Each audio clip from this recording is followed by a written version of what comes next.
বিসমিল্লাহির রহমানির রহিম। ন্যাশনাল কলেজের অনলাইন ভিত্তিক শ্রেণী শিক্ষা কার্যক্রমে তোমাদের আবারও স্বাগত জানাচ্ছি। প্রিয় শিক্ষার্থীরা, আশা করছি তোমরা সবাই ভালো আছো আর আজকের লাইভ ক্লাসের জন্য সবাই প্রস্তুত আছো। প্রিয় শিক্ষার্থীরা, ক্লাস শুরু করার পূর্বে আমি একটু কথা বলবো। সেটা হচ্ছে, দেখো, আজকে আমাদের এই 2020 সালের হয়তো বা আমার আজকের দিনটি তোমাদের সাথে আমার লাস্ট ক্লাস। আর পরবর্তীতে যখন ক্লাস নেব সেটা 2021 সালে, আবার যদি বেঁচে থাকি। তো শিক্ষার্থীরা, এই এক বছর আমাদের যেমন অভিজ্ঞতা হয়েছে, তোমাদেরও অনেক অভিজ্ঞতা হলো। তোমরা আমাদের সাথে ক্লাসরুমে ক্লাস করেছো, তোমাদের সাথে আমরাও ক্লাসরুমে তোমাদের ক্লাস নিয়েছি। কিন্তু এই বছরে আমাদের অনেকের জীবনে এটা হচ্ছে একটি নতুন অভিজ্ঞতা। অর্থাৎ মার্চ মাস থেকে যখন এই করোনা ভাইরাস শুরু হলো, তোমরাও বাসায় আবদ্ধ হয়ে গেলে, আর আমরাও প্রথমে বাসায় ছিলাম। পরবর্তীতে প্রিন্সিপাল স্যার অধ্যাপক স্যারের পরামর্শে আমরা আবার কলেজে এসে তোমাদের সাথে লাইভে যুক্ত হয়েছি। তো শিক্ষার্থীরা, তোমরা দেখো, লক্ষ্য করে দেখো, যখন পরিস্থিতি জটিল দিকে যাচ্ছিল, তখন তোমাদের ক্লাস যেন কোনো রকমে তোমার পড়াশোনা থেকে পিছিয়ে না পড়ো, সেই জন্য মাননীয় অধ্যাপক স্যার তোমাদের কথা বিবেচনা করে আমাদেরকে ক্লাস দেওয়ার জন্য বললেন। আর তখনও কিন্তু সরকারের দেওয়া কোনো নির্দেশনা আসেনি ক্লাস দেওয়ার ব্যাপারে। কিন্তু তার আগে আমাদের ক্লাস শুরু হয়ে গেল শুধু তোমাদের জন্য। আর তারপর থেকে আমরা নিয়মিত ক্লাস নিয়ে যাচ্ছি। তো শিক্ষার্থীরা, এই কথাগুলো বলার পিছনে কারণ হচ্ছে যে আমাদের আসলে অনেক ইচ্ছে যে তোমরা একটা ভালো রেজাল্ট করো, আর তোমাদের বাবা মায়েদের আশাও পূরণ করো, এবং পাশাপাশি তোমাদের শিক্ষকদের আশাটাও তোমরা পূরণ করবে। সেটাই হচ্ছে আমাদের এই সময় দুঃসময়েও তোমাদের ক্লাস নেওয়ার পিছনে একটাই হচ্ছে আমাদের লক্ষ্য ছিল। তো শিক্ষার্থীরা, দেখতে দেখতে বছরটি চলে গেল, আবার একটি নতুন বছর আসবে। তো তোমাদেরকে আমি এটাই বলতে চাই যে নতুন বছরটিও হয়তো একসময় চলে যাবে, তোমরা অন্য একটি ধাপে চলে যাবে, আরেকটি অধ্যায় তোমরা প্রবেশ করবে। আমাদের ইচ্ছে তোমরা একটা ভালো প্রতিষ্ঠানে ভাবে জীবনটা করো। তাহলে এই সময় আমরা যা যা ক্লাস নিয়েছি, অনেক সময় তোমরা অনেকেই পড়াশোনা করেছো, অনেকে অবহেলায় কাটিয়েছো। তো আমার কথা হচ্ছে যে এই ক্লাসগুলো যেহেতু ভিডিও হয়ে আছে, তোমরা যদি ইচ্ছে করো তাহলেই ক্লাসগুলো আবার দেখে নিতে পারো। আর পড়াশোনা করতেই হবে। এই জটিল সমস্যার মধ্যে আমরা চেষ্টা করে যাচ্ছি, তোমরা চেষ্টা করলে অবশ্যই একটু ভালো রেজাল্ট করবে। তো শিক্ষার্থীরা, আজকে আসলে এক কথা বলার কারণ হচ্ছে বছরটি শেষ, আর তোমাদের সাথে আমার ক্লাস এবছরের শেষ ক্লাস। তো আমি আশা করবো তোমরা সবাই অসম্ভব ভালো ছিলে এবং ভালো থাকবে, এবং সামনে একটা ভালো রেজাল্ট করবে। শিক্ষার্থীরা, আগামী ক্লাসে আমি তোমাদের নতুন বছরে এসে ক্লাস নেব। তো আজকে তাহলে আমি আজকের ক্লাসটি হচ্ছে আমাদের জীববিজ্ঞান দ্বিতীয় পত্রের 8ম অধ্যায় মানব দেহ হতে মানব শারীরিক হতে সমন্বয় ও নিয়ন্ত্রণ নিয়ে আলোচনা করব। তো শিক্ষার্থীরা, তো এতক্ষণ পর্যন্ত যে আমি কথাগুলো বললাম, তোমরা কি কথাগুলো শুনতে পেরেছিলে? আর লেখাটা কি স্পষ্ট আছে? যদি আমাকে একটু কমেন্ট বক্সে জানাতে, তাহলে তো আমি ক্লাস শুরু করে দিতে পারবো, তোমরা যদি আমাকে খুব দ্রুত ইনবক্সে কনফার্ম করে দাও। তো শিক্ষার্থীরা, হ্যাঁ, এখন আচ্ছা, তাহলে তোমরা বলো তো, এই যে আমি বললাম যে তোমরা কি শুনতে পেরেছিলে কিনা, তাহলে আমার কথাগুলো শোনা যাচ্ছিল কিনা, তাহলে তোমরা দেহের কোন অঙ্গটির মাধ্যমে এই কাজটি সম্পন্ন করেছো বলো তো? অবশ্যই তোমরা বলবে কান। হ্যাঁ শিক্ষার্থীরা, আজকে আমার আলোচ্য বিষয়টি হচ্ছে কান। আমাদের মানবদেহের অত্যন্ত গুরুত্বপূর্ণ একটি অঙ্গ, পঞ্চ ইন্দ্রিয়ের একটি বিশেষ অঙ্গ হচ্ছে কান। আজকে আমি সেই কানের উপরেই কিছুটা ধারণা দেব। আর একটি ক্লাসে আসলে কানের সম্পূর্ণ বর্ণনা দেওয়া সম্ভব না, আমি আজকে শুধু একটু ধারণাটুকুই দেব। পরবর্তী ক্লাসে আমি কানের 3টি অংশ, বহির্গঠন, অন্তর্গর্ণ, মধ্যকর্ণ এবং অন্তর্কর্ণ নিয়ে আলোচনা করব পরবর্তী ক্লাসে। আজকে কানের উপর একটি প্রাথমিক ধারণা দেব। তো শিক্ষার্থীরা, এখন দেখো কান কি, অর্থাৎ ইয়ার। আমাদের যে কান বা ইয়ার, সেটি কি? অবশ্যই তোমরা বলবে যে এটা শ্রবণ অঙ্গ। হ্যাঁ শিক্ষার্থীরা, অবশ্যই এটা শ্রবণ অঙ্গ। আমাদের পঞ্চ ইন্দ্রিয়ার একটি গুরুত্বপূর্ণ অঙ্গটাই হচ্ছে কান, যা দিয়ে আমরা শুনি। এই কান কিন্তু শুধুমাত্র যে শ্রবণের কাজ সেই সম্পূর্ণ আমরা কান না, আমাদের দেহের ভারসাম্য রক্ষা করে থাকে। শিক্ষার্থীরা, এই কান দিয়ে আমরা যখন শুনি তখন কিন্তু আমাদের ভারসাম্যটাও রক্ষা হয়। তাহলে কান আমাদের দেহের কোথায় অবস্থান করছে? অবশ্যই আমরা জানি সেটা হচ্ছে আমাদের মাথার, আমাদের যে মাথার খুলি, মাথাটার মধ্যে, মানে মাথার চোখের পিছনে, অর্থাৎ মাথার দুপাশে চোখের পিছনের দিকে আমাদের কানটা অবস্থান করেছে। কানের সম্পূর্ণ অংশ কিন্তু আমরা দেখতে পাই না। কানের বহির্গঠনের কিছু অংশ আমরা দেখি, আর মধ্যকর্ণ অন্তঃকর্ণের অংশটুকু কিন্তু কানের ভিতরেই থাকে। মাথার খুলি টেম্পোরাল অংশের মধ্যে এই কানের অংশটি সুরক্ষিত থাকে। তো শিক্ষার্থীরা, তো আমি বলেছিলাম যে তোমরা ইনবক্সে আমাকে জানিয়ে দিবে। তো তোমরা কি আমার লেখাটা দেখতে পাচ্ছ কিনা, আর কথাগুলো শোনা যাচ্ছে কিনা শিক্ষার্থীরা? হ্যাঁ, ওয়ালাইকুম সালাম। তো তোমরা এখন লক্ষ্য করো, তো আমি বলেছিলাম যে কানের গঠন নিয়ে আমি এখন তোমাদের সাথে আলোচনা করবো। হ্যাঁ শিক্ষার্থীরা, কানের গঠনে আচ্ছা ঠিক আছে, আবিদা সুলতান ওয়ালাইকুম সালাম। তো তোমরা একটু লক্ষ্য করো, কানের গঠনের ক্ষেত্রে আমি অর্থাৎ এটা কিন্তু কানের সূক্ষ্ম অংশগুলো মাথায় খুলে টেম্পোরাল হাড়ের ভিতরে কোটরের মধ্যে সুরক্ষিত অবস্থায় থাকে। আমাদের কানের প্রধান তিনটি অংশ, আমি আবার বলছি, আমাদের কানের মানে প্রধান তিনটি অংশ, ইয়ার বা কান। আমাদের কানের প্রধান অংশ হচ্ছে তিনটি। তোমরা এই ছকটি আগে লিখে ফেলো। তো শিক্ষার্থীরা, আমি তোমাদেরকে আরেকটি কথা বলছি, সেটা হচ্ছে আমি কানের গঠনের থেকে আজকে সামান্যই কিছু আলোচনা করব, কিন্তু তোমাদেরকে আমি আরেকটু বলছি, সেটা হলো উপযোজন। যে পূর্বের ক্লাসে আমি নিয়েছিলাম, উপযোজনের মধ্যে উত্তর লেন্স এবং অবতল লেন্সের ব্যবহারটা আমি সময়ের অভাবে বোঝাতে পারিনি ভালোভাবে। তো উপযোজনটা আমি একটু বুঝিয়ে তোমাদেরকে দূরের বস্তুকে কীভাবে আমরা চোখে, আমাদের দর্পণের মাধ্যমে আমরা কীভাবে দেখি, এবং কাছের বস্তুটাকে আমরা কীভাবে দেখি, বা এই যে এই একটা চিত্রের মাধ্যমে আমি বুঝিয়ে দেবো। কানের প্রাথমিক ধারণাগুলো দেওয়ার পরে তাহলে আমাদের চোখের সম্পূর্ণ গঠনটা সম্পূর্ণ হবে। তো শিক্ষা চোখের উপর সব প্রশ্নগুলো পূর্ণ হবে। গত ক্লাসে আমি বুঝিয়েছিলাম, তবে দূরের এবং কাছের বস্তুটাকে আমরা কীভাবে দেখি সেটা মানে সময়ের অভাবে বিস্তারিত ব্যাখ্যা করতে পারিনি। তাই কানের উপর প্রাথমিক ধারণাটুকু দিয়ে আমি অসম্পূর্ণ অংশটুকু কানের চোখের উপর সেটুকু আজকে আলোচনা করব, আর পরবর্তী ক্লাসে কানের মানে পূর্ণ ঘটনটা নিয়ে আলোচনা করব।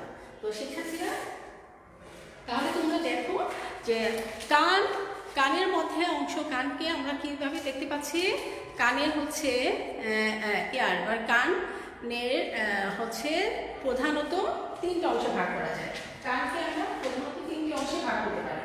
একটা হচ্ছে বহির্বর্ণ বা এক্সটার্নাল ইয়ার, এক্সটার্নাল ইয়ার, মিডল ইয়ার, এক্সটার্নাল ইয়ার,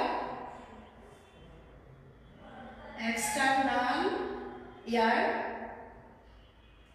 এক্সটার্নাল ইয়ার, তারপরে হচ্ছে মিডল ইয়ার বা মধ্যকর্ণ, মিডল ইয়ার, মিডল ইয়ার, আর এটা হচ্ছে, শিক্ষার্থীরা লেখাটা দেখা যাচ্ছে কি, মিডল ইয়ার, আর একটি হচ্ছে হ্যাঁ মিডল ইয়ার, আর একটি হচ্ছে ইন্টারনাল ইয়ার, ইন্টারনাল ইয়ার,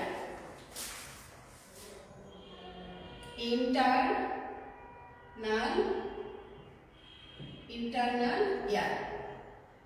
হ্যাঁ শিক্ষার্থীরা দেখো, এক্সটার্নাল ইয়ার, মিডল ইয়ার, ইন্টারনাল ইয়ার। তাহলে দেখো, এক্সটার্নাল ইয়ার অর্থ হচ্ছে বহির্কর্ণ। এক্সটার্নাল ইয়ার মানে হচ্ছে বহির্কর্ণ। এই এক্সটার্নাল ইয়ারের মধ্যে, এক্সটার্নাল ইয়ারের আবার তিনটা অংশ আছে, অর্থাৎ পিনা, তারপর হচ্ছে এক্সটার্নাল অরিটোরিমিটাস, এটার আবার তিনটি অংশ আছে। তিনটি অংশের মধ্যে হচ্ছে একটা হচ্ছে পিনা,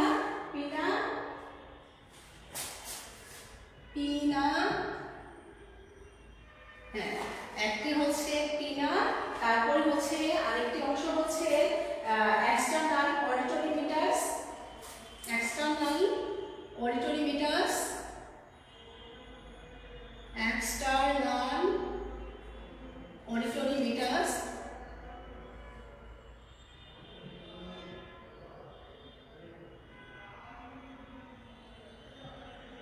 মিটাস, এক্সটার্নাল অডিটরি মিটাস।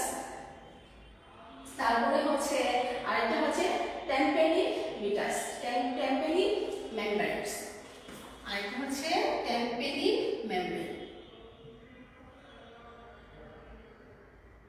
টেম্পেনিক মেমব্রেন।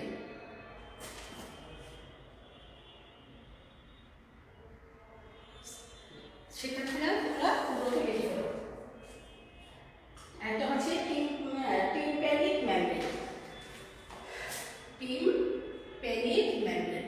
একটা হচ্ছে এখানে হচ্ছে এক্সটার্নাল, দেখো পিনা এক্সটার্নাল অডিটরি মিটাস, আর এটা হচ্ছে টিম্প্যানিক মেমব্রেন।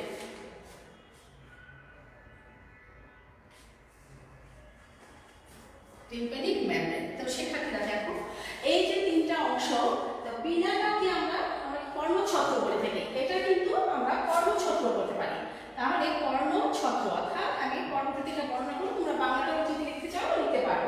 আর কর্ণকুহর বলা হয় হচ্ছে এক্সটার্নাল অডিটরি মিটাস, এটাকে আমরা কর্ণকুহরও বলতে পারি বা কর্ণকুহর, কর্ণকুহর। তারপরে হচ্ছে টিম্প্যানিক মেমব্রেন যেটা, সেটা হচ্ছে কর্ণপটহ, কর্ণপটহ। এটা আমরা আরেকটু মনে রাখার জন্য লিখে রাখতে পারি কর্ণপটহ। এটা হচ্ছে বাংলায় আমরা যদি পড়ি। তাহলে শিক্ষার্থীরা তাহলে কি আসছে, এক্সটার্নাল ইয়ার এটাকে তিনটে অংশে ভাগ করা যায়, পিনা, তারপরে হচ্ছে একটা হচ্ছে এক্সটার্নাল অডিটরি মিটাস বা কর্ণকুহর, আর একটা হচ্ছে টিম্প্যানিক মেমব্রেন বা কর্ণপটহ। তাহলে শিক্ষার্থীরা এবার দেখো যেটা আমরা দেখতে পাচ্ছি এখানে শিক্ষার্থীরা, হ্যাঁ এখন দেখো টিম্প্যানিক পর্দা যেটা, সেটা কর্ণপটহ বা টিম্প্যানিক পর্দা বা কর্ণ অথবা টিম্প্যানিক মেমব্রেনস এইভাবে বলা হয়। তো শিক্ষার্থীরা এখন দেখো, এখন আমরা মিডল ইয়ার যেটা, সেটা নিয়ে আরো কয়েকটা অংশ ভাগ করা যায়। মিডল ইয়ারটাকে এর পাশে দিচ্ছি আমাদের লেভেলের সুবিধার জন্য। Middle year, middle year, middle ইয়ারটা এটা হচ্ছে ইন্টারনাল ইয়ার। তো মিডল ইয়ারটা আমি এটা বর্ণনার সুবিধার জন্য, লেখার সুবিধার জন্য একটু সরিয়ে দিচ্ছি। তাহলে দেখো মিডল ইয়ার যেটা, সেটা হচ্ছে তিনটা অংশ ভাগ, এখানে কর্নাসি আছে, ইন্টারস্টেশিয়াল নালী আছে, ছিদ্রপথ আছে। তাহলে দেখো মিডল ইয়ারের মধ্যে আছে আরেকটা হচ্ছে ইন্টারনাল ইয়ারটা, তো তোমরা এখানে লিখে ফেলছিল আগে, আমি একটু সরিয়ে দিয়েছি। ইন্টারনাল ইয়ারটা লিখে নাও, ইন্টারনাল ইয়ার, ইন্টারনাল ইয়ার। শিক্ষার্থীরা লেখা দেখা যাচ্ছে কি, ইন্টারনাল ইয়ার, হ্যাঁ লেখা দেখা যাচ্ছে। এখন দেখো কর্ণপটহ এই তিনটে অংশে ভাগ করা হয়। এখন দেখো এই মিডল ইয়ারটাকে আবার, মিডল ইয়ারকে আমরা আবার কয়টা অংশে ভাগ করতে পারি, সেটা হচ্ছে যেমন কর্নাসি অর্থাৎ ইয়ার ওসিকল, হ্যাঁ ইয়ার ওসিকল, তিনটে অংশে এটা আমরা ভাগ করতে পারি। এটা হচ্ছে কর্ণসি বা ইয়ার ওসিকল, ইয়ার ওসিকল, ওসিকল, হ্যাঁ কর্ণসি। তাহলে ইয়ার ওসিকল, তারপরে হচ্ছে আমরা, তোমরা দ্রুত লিখে ফেলো, ইয়ার পরে কর্ণাস্থি বলা হয়, এটাকে আমরা কর্ণাস্থিও বলতে পারি, কর্ণাস্থি। তাহলে দেখো শিক্ষার্থীরা, তাহলে তিনটা অংশে মিডল ইয়ারকে তিনটা অংশ ভাগ করছি। আর একটা হচ্ছে ইউস্টেশিয়ান নালী, ইউস্টেশিয়ান নালী, আর একটা হচ্ছে ইউস্টেশিয়ান নালী, ইউস্টেশিয়ান নালী। তারপরে হচ্ছে ক্যানেল, এখানে ইউস্টেশিয়ান ক্যানেল বা ইউস্টেশিয়ান নালী, এই দুটো অংশ। এটা আমরা ইউস্টেশিয়ান নালীটা আমরা ইউস্টেশিয়ান নালী বলবো। আরেকটা অংশ হচ্ছে ছিদ্রপথ, আমরা কানের আরেকটা অংশ আমরা দেখতে পাই, সেটা আমরা ছিদ্রপথও লিখতে পারি, হ্যাঁ এই অংশ এটা ছিদ্রপথ, কানের যে ছিদ্রপথটা আছে সেটা। তো কর্নাসি, ইউস্টেশিয়ান নালী আর হচ্ছে ছিদ্রপথ, এই তিনটা অংশ ভাগ করা হয়ে থাকে।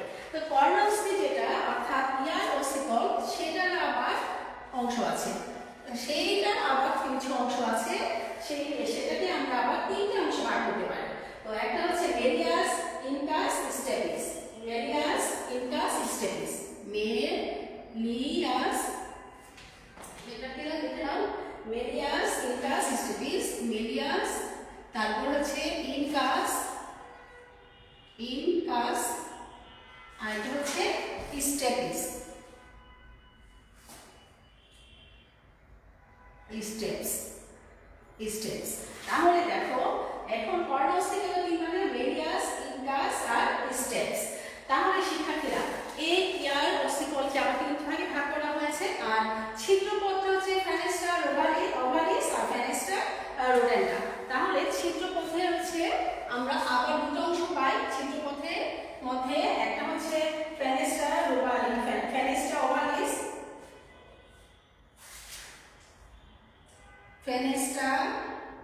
ফেনেস্ট্রা ওভালিস, আর এটা হচ্ছে ফেনেস্ট্রা রোডেন্টা। তার শিক্ষার্থীরা লিখে নাও, আর এটা হচ্ছে ফেনেস্ট্রা রোডেন্টা, ফেনেস্ট্রা রোডেন্টা, ফেনেস্ট্রা রোডেন্টা, ফেনেস্ট্রা রোডেন্টা। তাহলে আমরা কি দেখতে পেলাম, ছিদ্রপথেরও দুটো অংশ আছে, ফেনেস্ট্রা ওভালিস আর এটা হচ্ছে ফেনেস্ট্রা রোডেন্টা। তাহলে রোডেন্টা, হ্যাঁ ফেনেস্ট্রা রোডেন্টা। তাহলে আমরা কি পেলাম, এই ছিদ্র মিডল ইয়ারের মধ্যে আমরা পেলাম যে এটাকে তিনটে অংশে ভাগ করা যায়, একটা হচ্ছে ইয়ার অসিকল, তারপর হচ্ছে তারপর ইয়ার, এখানে আমরা তিনটে অংশে ভাগ করতে পারছি, একটা ইউস্টেশিয়ান নালী, একটা হচ্ছে মধ্যকর্ণকে আমরা কর্ণাস্থি ইউস্টেশিয়ান নালী ক্যানেল, আর এটা হচ্ছে ছিদ্রপথ। তাহলে দেখো এই ইয়ার অসিকলে আবার বা কর্ণাস্থি যেটা, সেটাকে কর্ণাস্থিটাকে আমরা আবার তিনটে অংশে ভাগ করেছি, রেডিয়াস, তারপরে ইনকাস আর স্টেপস। শিক্ষার্থীরা ওদিকে আরেকটা আছে অন্তঃকর্ণে, এটা হচ্ছে ইউট্রিকুলাস আর সেকুলাস। এখানে আমরা আর দুটো অংশ পাবো। তো অন্তঃকর্ণের দুটো অংশ, ইউট্রিকুলাস আর সেকুলাস। তাহলে আমরা এই অংশটা লিখে ফেলি, ইউট্রিকুলাস আর একটা হচ্ছে সেকুলাস। তার আগে তোমরা কনফার্ম করে লেখাটা দেখা যাচ্ছে কিনা। একটা হচ্ছে সেক্ষেত্রে যেটা লিখে ফেলো, ইউট্রিকুলাস আর একটা হচ্ছে সেকুলাস, ইউট্রিকুলাস আর হচ্ছে সেকুলাস এই। তাহলে আমরা কি কি পেলাম, কানের অন্তঃকর্ণকে আবার দুটা ভাগে ভাগ করা যায়, একটা হচ্ছে ইউট্রিকুলাস আর একটা হচ্ছে সেকুলাস। তাহলে এই হচ্ছে মোটামুটি আমাদের কানের বিভিন্ন অংশ। তাহলে আমরা এই অংশটাকে কি কি ভাগে ভাগ করছি আবার দেখে নাও তোমরা মিলে নাও শিক্ষার্থীরা। অর্থাৎ আমাদের যে কানের অনেক অংশ আর বিভিন্ন অংশ নিয়ে কানটা গঠিত, অর্থাৎ কানের গঠনটা কিন্তু অনেক জটিল। আমরা যেটুকু অংশ বাইরে থেকে দেখি, কর্ণছত্রটাকে আমরা দেখতে পাই, তো বাহিরের এই অংশটুকুই শুধু কান নয়, মাথার খুলির ভিতরে টেম্পোরাল অস্থির নিচের দিকে আমাদের কানের বাকি অংশগুলো নরম অস্থি, কানের যে অনেক অসংখ্য ক্ষুদ্র ক্ষুদ্র অস্থি আছে সেগুলো ভিতরে অবস্থান করে। তো শিক্ষার্থীরা আমি কানের গঠন যখন চিত্রসহ তোমাদেরকে বোঝাবো তখন তোমরা যেন প্রবলেমে না পড়ো, সেজন্য কিন্তু আমি প্রথমে একটা ছকের মাধ্যমে তোমাদেরকে আমি তুলে ধরার চেষ্টা করছি। তো আজকে যদি তোমরা এই ছকটাকে দেখে রাখো তাহলে বুঝে ফেলো, তাহলে পরবর্তীতে যখন আমি কানের গঠনটা চিত্র সন্নিবেশ করে এবং চিত্রগুলো কিছু কিছু এঁকে তোমাদেরকে বুঝিয়ে দিতে চেষ্টা করবো, তখন তোমরা ধরতে পারবে যে কোন অংশ থেকে কোনটা আসছে। তাহলে আমি আরেকবার চিত্র ছকটা দেখে তোমাদেরকে বুঝিয়ে দিচ্ছি, তারপরে আমি চোখের যে উপযোজনের কিছু অংশ বাদ করেছিল সেই ক্ষুদ্র অংশটুকু আমি আজকে আরেকটু আলোচনা করবো। তাহলে আমাদের চোখের উপরে সম্পূর্ণ কমপ্লিট হয়ে যাবে, আর কানের অংশটা বিস্তারিত ব্যাখ্যা পরবর্তী ক্লাস করবো। তাহলে এইটুকু তোমাদের জেনে নিতে হবে মানে কানের পূর্ণ গঠন বর্ণনা করার পূর্বে। তাহলে আমরা দেখতে পাচ্ছি ইয়ার বা কান, এই কানটাকে আমরা প্রধানত তিনটি অংশ ভাগ করতে পারি। একটা হচ্ছে এক্সটার্নাল ইয়ার, তারপরে হচ্ছে মিডল ইয়ার, আর একটা হচ্ছে ইন্টারনাল ইয়ার। এখন দেখো এই এক্সটার্নাল ইয়ার, এটার আবার তিনটি প্রধান অংশ ভাগ করা যায়। একটা হচ্ছে পিনা বা কর্ণছত্র, যেটা আমাদের কানের ছাতার মতো আমাদের বাইরের অংশ থাকে সেটাই আর কি। তারপরে হচ্ছে external auditory meatus, external auditory meatus, তারপরে হচ্ছে যেটাকে কর্ণকুহর বলা হয়, তারপরে হচ্ছে টিম্প্যানিক মেমব্রেনস যেটাকে বলা হয় কর্ণপটল।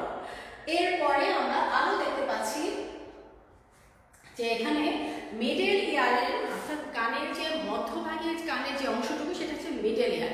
এই মিডল ইয়ারেরও কয়েকটি খণ্ড আছে, সেটার মধ্যে হচ্ছে ইয়ার অসিকল, তারপরে ইউস্টেসিয়ান ক্যানেল, আর এটা হচ্ছে ছিদ্রপথ কানের।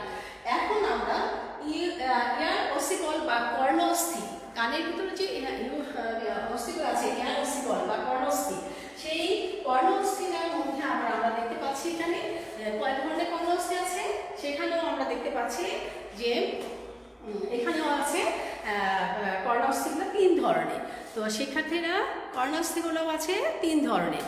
তাহলে 3 ধরনের কর্ণস্থিগুলোর মধ্যে আমরা কি দেখতে পাচ্ছি? এই 3 ধরনের কর্ণস্থির মধ্যে হচ্ছে এখানে লক্ষ্য করো, এই 3 ধরনের কর্ণস্থির মধ্যে হচ্ছে মেলিয়াস, ইনকাস আর স্ট্যাপিস। তারপরে দেখো আর ছিদ্রপথ যেটা, সেটা 2টি অংশ আছে, একটা হচ্ছে ফেনেস্ট্রা ওভালিস আর একটা হচ্ছে ফেনেস্ট্রা রোডান্টা। শিক্ষার্থীরা এই হচ্ছে মধ্যকর্ণের বিভিন্ন পার্টগুলো। আর ইন্টারনাল ইয়ার, কানের একদম ভিতরের যে অংশটা সেটা হচ্ছে ইন্টারনাল ইয়ার। সেটার আবার 2টি অংশ আমরা পাই, একটা হচ্ছে ইউটিকুলাস আর একটা হচ্ছে সেকুলাস।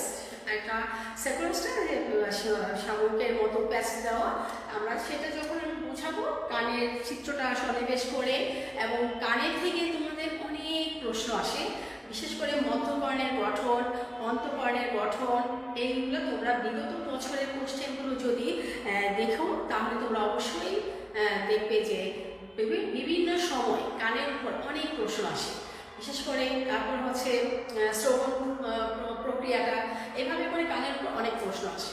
তো কানের উপর মধ্যকর্ণ অন্তঃকর্ণের গঠনগুলো যখন ব্যাখ্যা আসবে, তখন তোমরা এই ছকটা দেখে যখন তোমাদের মেমোরিতে থাকবে যে কানের গঠনে আসলে এই অস্থিগুলো থাকে, এই অংশগুলো নিয়ে কান গঠিত, তখন ব্যাখ্যাটা তোমাদের সহজ লাগবে।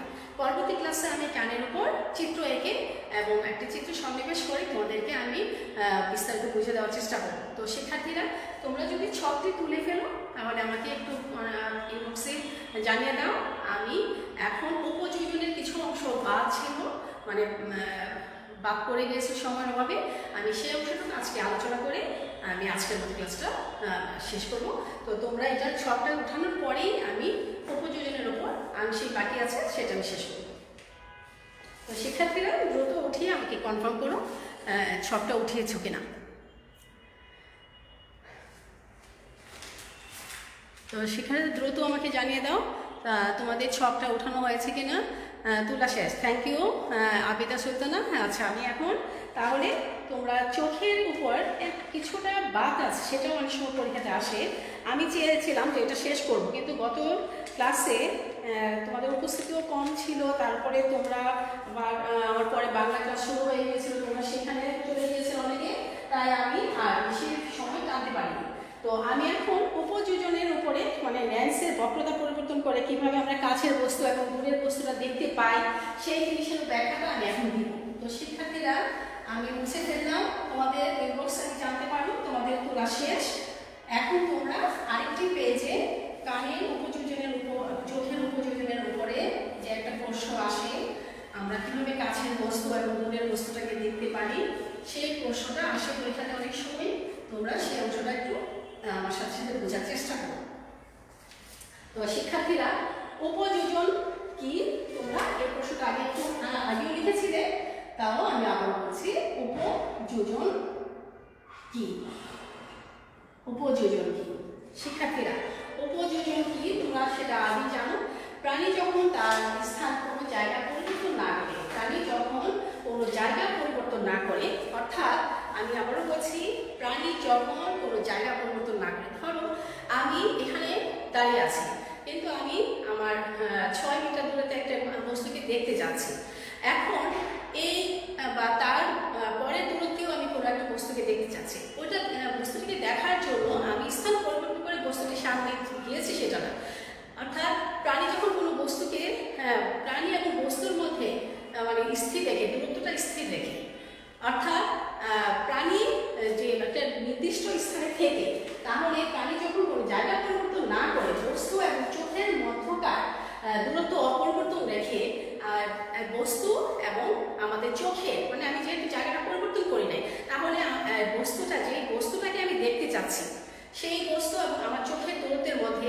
মধ্যকার কোনো মানে দূরত্বটাকে কি পরিবর্তন না করে স্থির রেখে, দূরত্বটাকে স্থির রেখে আমরা যখন কি করব, ওই স্থির রেখে একটা যে কোনো দূরত্বে অবস্থিত যে কোনো বস্তুকে মানে স্থির রেখে যে কোনো দূরত্বে যে কোনো বস্তুকে স্পষ্ট দেখার জন্য এবং সমানভাবে দেখার জন্য আমরা আমাদের চোখের যে পরিবর্তন ঘটাই সেটাই হচ্ছে উপযোজন। আমি আবারও বলছি, উপযোজন পরীক্ষাতে অনেকবার আসে। আমি আবারও বলছি, প্রাণী তার স্থান পরিবর্তন না করে, অর্থাৎ প্রাণী যখন তার মানে মানে বস্তু এবং তার চোখের মধ্যে দূরত্ব দূরত্বটা অপরিবর্তন রেখে কোনো একটি বস্তুকে মানে সমান দূরত্বে রেখে কোনো একটি বস্তুকে সমান এবং স্পষ্ট করে দেখার জন্য প্রাণী এবার কী করে, তার চোখের যে পরিবর্তন ঘটায় এবং বস্তুটিকে স্পষ্ট দেখতে পায় সেই দশাটাকে বলা হয় উপযোজন। তাহলে শিক্ষার্থীরা তাহলে আবারও বুঝে নাও, প্রাণী যখন কোনো জায়গা বদল না করে অর্থাৎ বস্তু আর চোখের মধ্যকার দূরত্বটা অপরিবর্তন রেখে যে কোনো দূরত্বে অবস্থিত বস্তুকে সমান স্পষ্ট দেখার জন্য চোখে বিশেষ ধরনের পরিবর্তন ঘটায়, আর সেটাই হচ্ছে উপযোজন।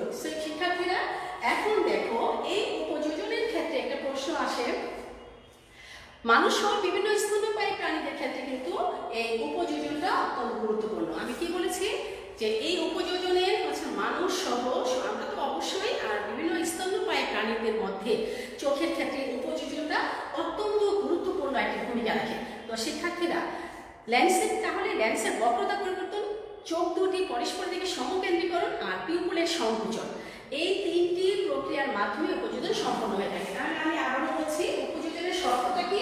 এটার শর্ত হচ্ছে, 1 নম্বর শর্ত হচ্ছে শর্তটা হচ্ছে মানে চোখ লেন্সের বক্রতার পরিবর্তন, লেন্সের বক্রতার পরিবর্তন। তারপরে হচ্ছে আমাদের মনে রাখতে হবে লেন্সের বক্রতার পরিবর্তন, তারপরে হচ্ছে চোখ দুটি পরস্পর দিকে সমকেন্দ্রীকরণ, চোখ দুটি পরস্পরের প্রতি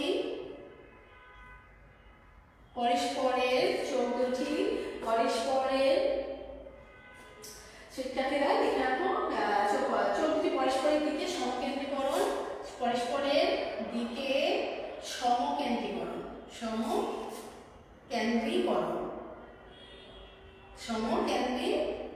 এই শর্তগুলো থাকতে হবে। তারপরে হচ্ছে 3 নাম্বার হচ্ছে মনে রাখবে, 3 নাম্বারটা হচ্ছে পিউপিলের সংকোচনের ক্ষমতা থাকতে হবে। পিউপিলের সংকোচন, তাহলে সংকোচন, এই 3টা শর্ত তোমরা লিখে রাখো। আমি আবারও বলছি, উপযোজনের বিভিন্ন মানুষ ও বিভিন্ন স্তন্যপায়ী প্রাণীদের ক্ষেত্রে উপযোজন একটি মানে লক্ষণীয়, মানে এটা গুরুত্বপূর্ণ একটি বৈশিষ্ট্য। মানুষ সহ বিভিন্ন স্তন্যপায়ী প্রাণীদের ক্ষেত্রে উপযোজন একটি গুরুত্বপূর্ণ বৈশিষ্ট্য। তো উপযোজনের ক্ষেত্রে উপযোজন কাজটি সম্পন্ন হতে গেলে 3টি শর্ত আমাদের মনে রাখতে হবে। একটা হচ্ছে লেন্সের বক্রতার পরিবর্তন, লেন্স দুটি পরস্পর দিকে সমকেন্দ্রীকরণ, পিউপিলের সংকোচন। তাহলে শিক্ষার্থীরা এই 3টি প্রক্রিয়ার মাধ্যমে কিন্তু উপযোজন সম্পন্ন হয়ে থাকে। তাহলে দেখো, এই 3টি প্রক্রিয়ার মাধ্যমে উপযোজন সম্পন্ন হয়ে থাকে। এই 3টি প্রক্রিয়ার মাধ্যমে উপযোজন সম্পন্ন হয়ে থাকে। উপযোজন প্রক্রিয়াটি সম্পন্ন হয়ে থাকে। তো শিক্ষার্থীরা এখন আমি যেটি বর্ণনা করব, উপযোজনের মাধ্যমে আমরা কি করি, দর্শনীয় বস্তুর দূরত্ব, গভীরতা, বর্ণ বুঝতে পারি। তাহলে এই যে উপযোজন, তার বস্তুর দূরত্ব, গভীরতা, বর্ণ ইত্যাদি সঠিকভাবে বোঝার জন্য আমাদের এই উপযোজনটি গুরুত্বপূর্ণ ভূমিকা রাখে। তো শিক্ষার্থীরা এরপরে আমি এখন যেটা যাব, যে আমরা যখন মানে যে দৃষ্টির কাছে আমাদের যে দৃষ্টি আছে, যে দৃষ্টির মাধ্যমে আমরা কাছে বস্তুকে স্পষ্ট দেখতে পাই না, তাকে বলা হয় হাইপারমেট্রোপিয়া। তাহলে আমি আবারও বলছি, হাইপারমেট্রোপিয়া কি? হাইপারমেট্রোপিয়া কি, এটা তোমাদের পরীক্ষাতে আসে। অর্থাৎ আমাদের চোখের যে দৃষ্টি আছে, অর্থাৎ যে দৃষ্টির মাধ্যমে আমরা আরেকটা হচ্ছে মায়োপিয়া, তোমরা দুটো লিখে নাও। মায়োপিয়া কি, আমি দুটো বুঝাচ্ছি। অর্থাৎ তোমরা লক্ষ্য করো শিক্ষার্থীরা, আমাদের চোখের দৃষ্টির মাধ্যমে তো আমরা পুরো বস্তুকে দেখতে পাই। তো চোখের যে দৃষ্টির কারণে আমরা কি করতে পারি না, যে আমাদের কাছের বস্তুটাকে স্পষ্ট দেখতে পাই না। অর্থাৎ যে দৃষ্টির মাধ্যমে আমরা কাছের বস্তুটাকে যখন আমরা স্পষ্টভাবে দেখা দরকার ছিল কিন্তু সেটা দেখতে আমাদের সমস্যা হয়, তখন সেই অসুবিধা বা রোগটিকে বলা হয় হাইপারম্যাট্রোপিয়া। আবার উল্টোভাবে যদি বলি, যে যে দৃষ্টির মাধ্যমে আমরা দূরের বস্তুটাকে স্পষ্ট দেখতে পাচ্ছি না, সেই সমস্যা বা রোগটিকে বলা হয় হচ্ছে মায়োপিয়া। তাহলে শিক্ষার্থীরা জ্ঞানমূলক বা অনুধাবন হিসাবে যদি এই প্রশ্ন দুটো আসে তাহলে অবশ্যই পারবে যে হাইপারম্যাট্রোপিয়া কি অথবা মায়োপিয়া কি। মনে রাখবে কাছের ক্ষেত্রে হচ্ছে হাইপারম্যাট্রোপিয়া, অর্থাৎ কাছের বস্তুটাকে স্পষ্টভাবে দেখতে না পাওয়ার যে সমস্যাটি সেটা হচ্ছে হাইপারম্যাট্রোপিয়া। আর দূরের বস্তুটাকে যখন আমরা স্পষ্টভাবে দেখতে পাচ্ছি না সেই সমস্যাটা হচ্ছে মায়োপিয়া। শিক্ষার্থীরা মানে একটা 40 আপের নিচে স্টুডেন্ট শিক্ষার্থীরা আমরা দেখি যে বোর্ডের লেখাটা দেখতে পায় না, দূরের লেখাটা দেখতে পেতে সমস্যা হয়। আবার যখন 40-এর ঊর্ধ্বে আমাদের যখন বয়স হয়ে যায় তখন কিন্তু উল্টো হয়ে যায়, অর্থাৎ আমরা কাছের বস্তুটা বা কাছের লেখাটাকে আমরা দেখতে পাই না, দূরেরটা যতটা আমরা দেখতে পাই কাছের লেখাটা অস্পষ্ট মনে হয় এবং দেখতে পাই না, তখন আমরা চশমা ব্যবহার করি। তোমরা অনেকেই চশমা ব্যবহার করেছো, তাহলে তোমাদের জন্য যারা দূরের বস্তুটা দেখতে সমস্যা হয়, দূরের লেখাটা দেখতে সমস্যা হয়, তাদেরকে এই ক্ষেত্রে চোখের মধ্যে অবতল লেন্স ব্যবহার করা হয়। আর আমরা যারা নাকি 40 আপের ওপর বয়স হয়ে গেছে, বয়স হওয়ার সাথে সাথে যখন আমাদের দৃষ্টিটা কমে আসে, কাছের লেখাটা স্পষ্ট দেখতে পাই না, তখন আমরা যে চশমাটা ব্যবহার করি সেই চশমার মধ্যে উত্তল লেন্স ব্যবহার করা হয়। সেটা কিন্তু আমি চিত্রের মাধ্যমে সেটা তোমাদেরকে বোঝাচ্ছি এবং আমি আশা করব এই প্রশ্নটা আসলে তোমরা উত্তরটা লিখতে পারবে। তো শিক্ষার্থীরা নিশ্চয়ই তোমরা এটা লিখে ফেলেছো। তো আমি একটু মুছতে চেষ্টা করছি, এখন মুছে ফেলবো। তো তোমাদের আচ্ছা ঠিক আছে, এখন আমি মুছে ফেলছি শিক্ষার্থীরা। তো তোমরা আমার সাথে সাথে একটা চিত্র অঙ্কন করবে, ওই চিত্রটির মাধ্যমেই আমরা কিভাবে কাছের উত্তল লেন্স ব্যবহার করে কাছের বস্তুটিকে দেখতে পাই, স্পষ্ট দেখার সমস্যাটা আমাদের স্পষ্ট দেখার সমস্যাটা কেটে যায়, সেটা আমি তোমাদেরকে চিত্রের মাধ্যমে তুলে ধরছি। শিক্ষার্থীরা দেখো, এটা হচ্ছে লেন্স, আমি আবারও বলছি এটা হচ্ছে লেন্স, এটা উত্তল লেন্স, লেন্স। আর এই হচ্ছে এটা সাসপেন্সরি লিগামেন্ট। আর এটা আমি যেটা আঁকাচ্ছি কাছের বস্তুটাকে স্পষ্ট দেখার জন্য আমরা উত্তল লেন্স ব্যবহার করি, আমি সেটাই আঁকাচ্ছি। শিক্ষার্থীরা দেখো এবার, তো আমরা এটা হচ্ছে কর্নিয়া। আর এবার আমি আচ্ছা চিত্রটা আর সুন্দর করে আমি এঁকে দিচ্ছি, তোমরা আবার আঁকো, চিত্রটা ভালো হয়নি, আবার আঁকাচ্ছি। দেখো এটা হচ্ছে লেন্স, এই হচ্ছে উত্তল লেন্সের জন্য যার নাম হচ্ছে লেন্স, এটা হচ্ছে কর্নিয়া। এবার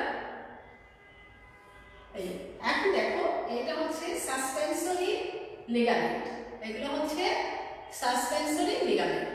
এখন আমরা তো জানি যে সাসপেন্সরি লিগামেন্ট থেকে এইভাবে করে একটা সিলিয়ারি বডি গিয়েছিল, তোমাদের নিশ্চয়ই মনে আছে। তারপরে না গেলেও হবে আপাতত, তারপরেও আমি তোমাদের মনে করে দেওয়ার জন্য, বোঝানোর জন্য আমি কিন্তু মূলত এটা এভাবে আঁকাচ্ছি, তোমরা লক্ষ্য করো। এখন দেখো এখানে হচ্ছে এটা সিলিয়ারি বডি, এটা হচ্ছে সিলিয়ারি বডি, আর এটা হচ্ছে সিলিয়ারি পেশি, সিলিয়ারি বৃত্তাকার পেশি। এখন দেখো লেন্সের এটা হলো বস্তু থেকে এই আলোরশ্মিটা এই লেন্সের মধ্যে পড়েছে, পড়ে এটা রেটিনার মধ্যে গেল। এখন দেখো বস্তুটা কেন এরকম হচ্ছে আমি সেটাই আমি দেখা দেব। এটা উত্তল লেন্সের ক্ষেত্রে আমরা এইভাবে দেখতে পাই। তাহলে এটা হচ্ছে বস্তুটা। আচ্ছা এখন দেখো এই ক্ষেত্রে আমরা কি বস্তু, এখানে আমরা কি দেখতে পাচ্ছি পরিবর্তনটা শিক্ষার্থীরা। এটা হচ্ছে কাছের বস্তু দর্শনের কৌশল, এটা চিত্রটার নাম দেখো কাছের বস্তু দেখা, চিত্র হচ্ছে কাছের বস্তু দর্শনের কৌশল, কাছের বস্তু দর্শনের কৌশল। এখন আমরা এই অংশের মধ্যে যা দেখতে পাচ্ছি সেটা হচ্ছে পিউপিল সংকুচিত, লেন্স খাটো ও মোটা। এইখানে লেন্সটা হচ্ছে খাটো, লেন্স খাটো ও মোটা, আর এখানে আমরা এই অংশটা দেখতে পাচ্ছি পরিবর্তনটা, আর এটা হচ্ছে পিউপিলটাও সংকুচিত। তাহলে এই যে পিউপিল, এখানে পিউপিল অংশটাও সংকুচিত। তো শিক্ষার্থীরা দেখো, আমি এটা সামনে দিকে আঁকাবো, পিছনে চলে আসছে, এটা আমরা এটা সামনে, হ্যাঁ এটা হচ্ছে সামনে, এটা সিলিয়ারি বডি, সরি সিলিয়ারি বডিটা এখানে হবে, সিলিয়ারি বডি এই তাহলে এখানে। হ্যাঁ এখন দেখো এটা হচ্ছে পিউপিল, পিউপিলটা এই অংশটা পিউপিলটা লেন্সের সামনে থাকে। তো পিউপিলটা হচ্ছে আমরা দেখতে পাচ্ছি কি পিউপিলটা এখানে সংকুচিত। তাহলে আমরা লিখে দেই পিউপিল সংকুচিত, পিউপিল সংকুচিত। আচ্ছা শিক্ষার্থীরা, এখন আমরা কি দেখতে পাচ্ছি একটু খেয়াল করো, সরি আমি এই জায়গাটা কথা বলতে এগিয়ে ফেলছিলাম। আচ্ছা দেখো, তাহলে কাছের বস্তু দর্শনের কৌশল।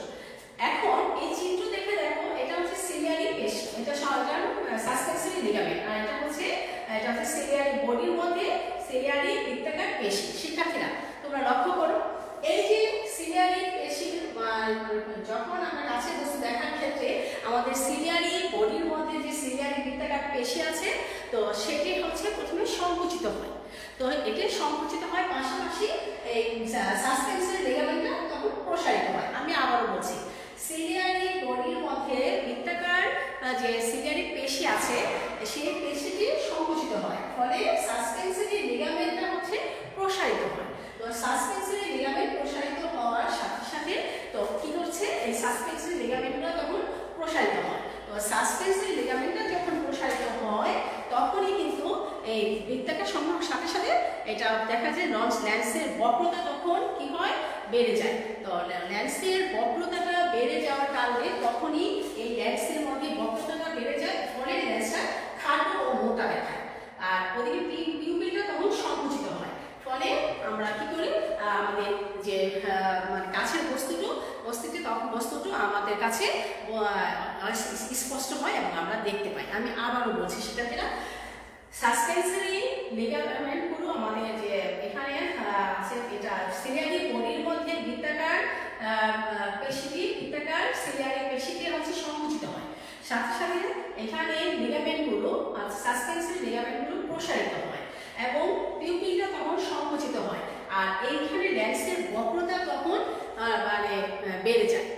বক্রতা বৃদ্ধি পাওয়ার কারণে লেন্সটিকে তখন খাটো এবং মোটা দেখায়, আর সাথে সাথে এটা খাটো মোটা দেখার ফলে কি হয়, পিউপিলটাও সংকুচিত হয় পাশাপাশি।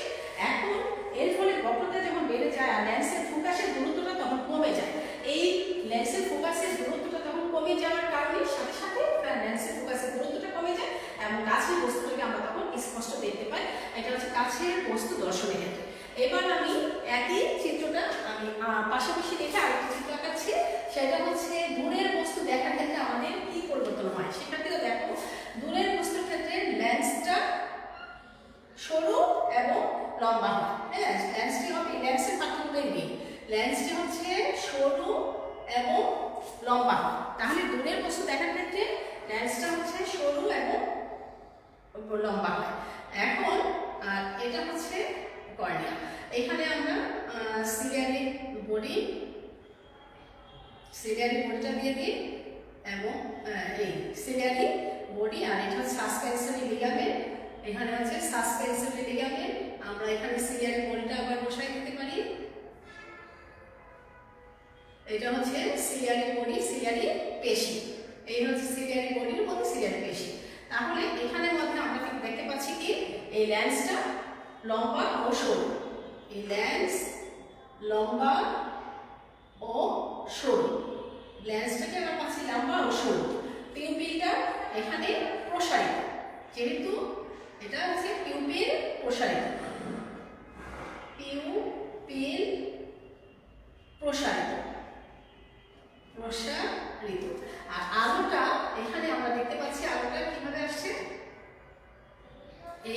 লেন্সের ভিতর দিয়ে রেটিনার মধ্যে পড়ে এবং এটা এভাবে করে এখান থেকে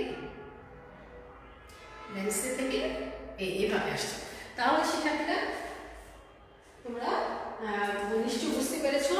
এখানে আমি এটা আবার ঠিক করে দিচ্ছি। আর এটা হচ্ছে এইভাবে আসছে।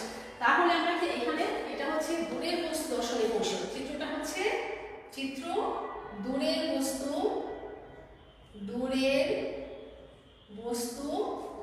দর্শনের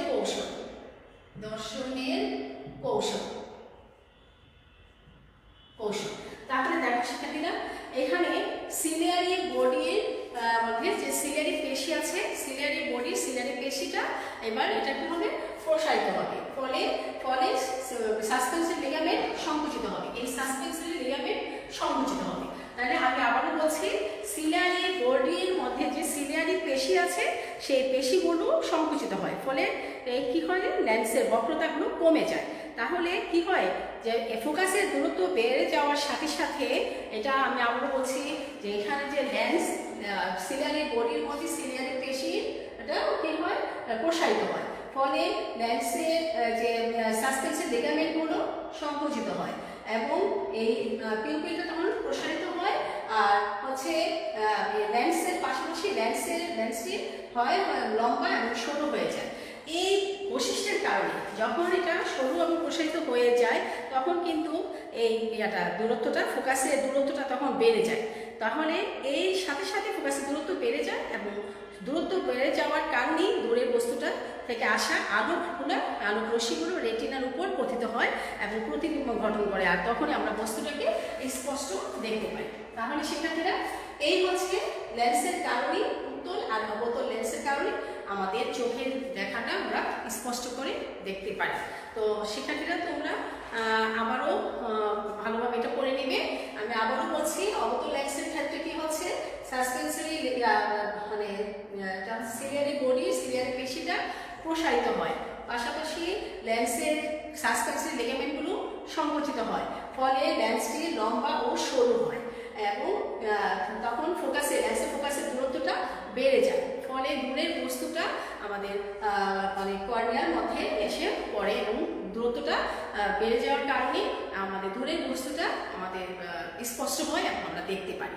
এভাবে আমরা কাছের বস্তু দর্শনের ক্ষেত্রে উত্তল লেন্স এবং দূরের বস্তু দেখার ক্ষেত্রে আমরা অবতল লেন্স ব্যবহার করে অর্থাৎ চশমাটা ব্যবহার করে আমরা এই সমস্যাটুকু কাটিয়ে উঠতে পারি। তো প্রিয় শিক্ষার্থীরা তাহলে আজকের মতো আমি এখানে শেষ করছি। তো তোমরা অবশ্যই পরবর্তী ক্লাসের জন্য রেডি থাকবে। আমি পরবর্তী ক্লাসে কানের গঠনের মানে বহির্গঠন, মধ্যকর্ণ গঠন এবং অন্তকর্ণের গঠন নিয়ে আলোচনা করব।